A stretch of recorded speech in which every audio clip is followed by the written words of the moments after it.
ایک شخص نے اپنے دوستوں کی دعوت کی۔ جب اس کے سب دوست دعوت میں مقررہ جگہ پر پہنچ گئے تو اس نے چپکے سے اپنے نوکر کو بلایا اور کہا کہ ان سب کے جوتے اٹھاؤ اور بازار میں جا کر بیچ آؤ۔ جو رقم حاصل ہو اس سے بہترین سا کھانا خرید لاؤ اور ان کے سامنے پیش کرو۔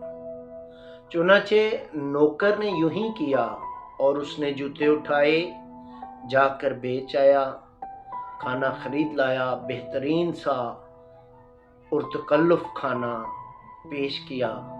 تو دوستوں نے کہا، کمال کی دعوت ہے، کمال کا کھانا ہے، آج آپ نے ہمارے وارے نیارے کر دیے، آج آپ نے ہم پہ دسترخوان بچھا کر بڑا کرم کیا۔ تو وہ شخص ایک جملہ کہتا حضور آپ کی ہی جوتیوں کا صدقہ ہے، حضور آپ ہی کی جوتیوں کا صدقہ ہے۔ ہنستا جاتا، مسکراتا جاتا اور یہ جملہ کہتا جاتا۔ کھانا ختم ہوا۔ جب تمام دوست جانے کے لیے ضیافت خانے سے باہر نکلے تو دیکھا جوتیاں نہیں ہیں۔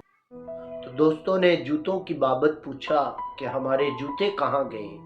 تو اس نے کہا ہاتھ جوڑ کر، اے جی میں نے تو کہا تھا کہ حضور یہ کھانا آپ کی جوتیوں کا صدقہ ہے، یہ دعوت آپ کی جوتیوں کا صدقہ ہے کہ میں نے بھی پیٹ بھر کر کھایا، آپ نے بھی پیٹ بھر کر کھایا۔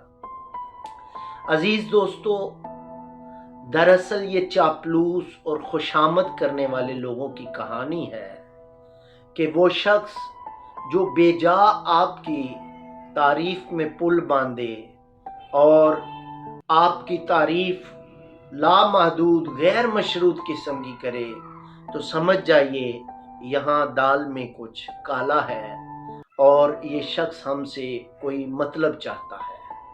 چونکہ اکثر شامدی لوگ جو تعریف کر رہے ہوتے ہیں ان کے لمبے لمبے تعریف کے پلوں کے نیچے ہمیشہ مطلب کی ندیاں بہتی ہیں۔